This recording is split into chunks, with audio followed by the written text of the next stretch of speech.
A love born from silence. عشقی که از سکوت متولد شد. Silence was very important to Emma. After many bad experiences, she did not trust words anymore. سکوت برای اما بسیار مهم بود. بعد از تجربه های بد او دیگر به حرفها اعتماد نداشت. People had broken their promises before. She learned that words can lie, but silence is honest. آدمها قبلا قولهایشان را شکسته بودند. او یاد گرفته بود که کلمات می توانند دروغ بگویند اما سکوت صادق است.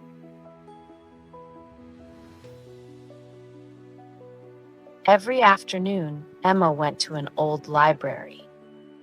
It was quiet and peaceful. اما هر بعد از ظهر به یک کتابخانه قدیمی می رفت. آنجا آرام و ساکت بود.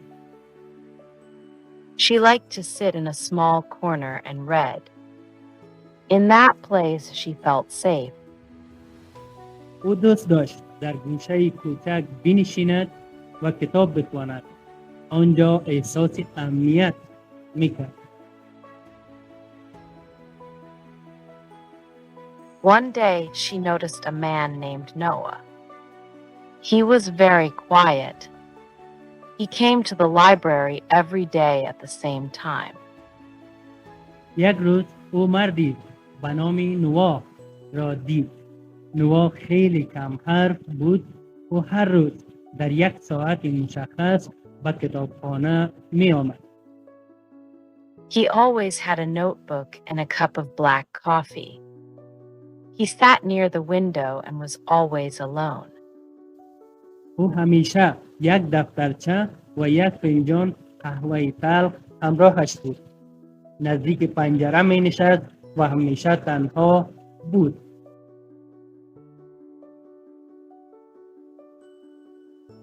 At first, Emma did not think about him.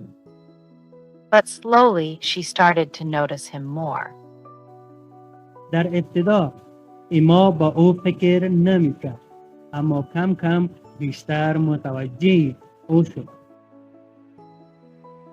His presence felt calm and familiar. They did not talk, but they shared the same quiet space. حضورش آرام و آشنا به نظر می رسید.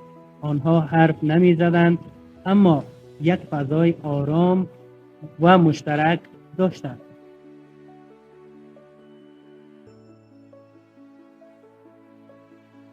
Days passed. They still did not speak to each other. Sometimes their eyes met for a moment. روزها گذشت. آنها هنوز با هم صحبت نمی کردند. گاهی نگاه هایشان برای لحظه به هم می رسید. Sometimes Noah smiled softly. Emma felt something warm in her heart, but she did not understand it. گاهی نوح آرام لبخند می زد اما چیز گرم را در قلبش احساس می کرد اما آن را نمی فهمید. One rainy day, the library was almost empty. Emma tried to take a book from a high shelf. یک روز بارانی کتابخانه تقریبا خالی بود. اما تلاش کرد کتاب را از قفسه بلند بردارد. She could not reach it. Suddenly, a hand appeared and gave her the book. اما به آن نمی رسید. ناگهان دستی ظاهر شد و کتاب را به او داد. Here you are, Noah said quietly. This was the first time he spoke to her. Thank you, Emma said with a small smile. نوح آرام گفت بفرمایید. این اولین باری بود که او با اما صحبت میکرد. اما با لبخند کوچک گفت ممنونم. After that day, things changed. They began to sit closer. They shared books and short notes. بعد از آن روز همه چیز تغییر کرد. آنها نزدیکتر به هم می نشستند. کتاب‌ها و یادداشت‌های کوتاه رد و بدل می کردند. Noah liked to write more than speak. Emma liked this. With him, she felt comfortable and relaxed. نوآ نوشتن را بیشتر از حرف زدن دوست داشت. اما این را دوست داشت. کنار او احساس راحتی و آرامش می کرد. Noah had a sad past too. People said he was too quiet. They did not understand him. But Emma understood him very well. She listened to his silence. نوآ هم گذشته غمگینی داشت. مردم می گفتند او بیش از حد ساکت است. آنها او را درک نمی کردند. اما اما او را خیلی خوب می فهمید. او به سکوت نوآ گوش می داد. Their relationship grew slowly. They took long walks together. They enjoyed quiet moments. They did not need many words. رابطه آنها آرام آرام رشد کرد. با هم قدم زدنهای طولانی داشتند. لحظه های آرام لذت می بردند و به کلمات زیادی نیاز نداشتند.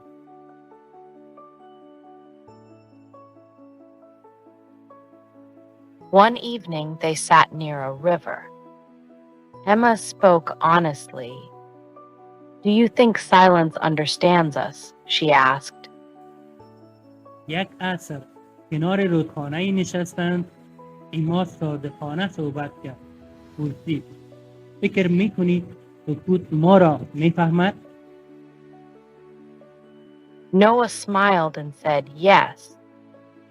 Some people can listen to silence. Emma felt happy and nervous. She knew she was falling in love. نوآ لبخند زد و گفت بله، بعضی آدم ها می توانند به سکوت گوش بدهند. اما همزمان احساس شادی و اضطراب داشت. او فهمید که دارد عاشق می شود. But love can bring fear. Emma became worried. She was afraid to lose Noah. So she became distant. اما عشق می تواند ترس هم بیاورد. اما نگران شد. او می ترسید نوآ را از دست بدهد. به همین دلیل از او فاصله گرفت.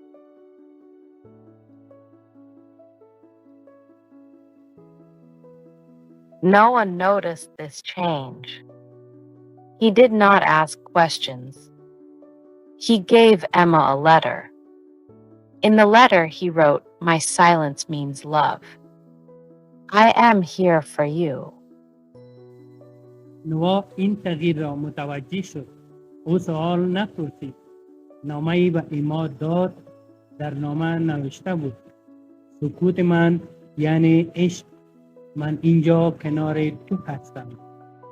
Emma felt tears in her eyes. She understood her mistake. She went back to Noah. چشمان اما پر از اشک شد. او اشتباه خود را فهمید و پیش نوآ برگشت. I am afraid, she said, but I don't want to lose you. او گفت میترسم اما نمیخواهم تو را از دست بدهم.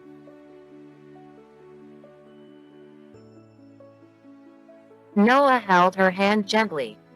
We don't need loud words, he said. We just need to be honest. نوآ آرام دست او را گرفت. گفت ما به حرفهای بلند نیاز نداریم. فقط باید صادق باشیم. They chose each other quietly. Their love was calm and strong. It was a love born from silence. آنها بی سر و صدا همدیگر را انتخاب کردند. عشقشان آرام و قوی بود. این عشق بود که از سکوت متولد شد. سپاس دوستان عزیز، حمایت شما باعث دلگرمی ایمان می شود. لطفاً کانال ما را لایک، سابسکرایب و اشتراک گذاری نمایید و با کامنت های سازنده خیش ما را حمایت نمایید.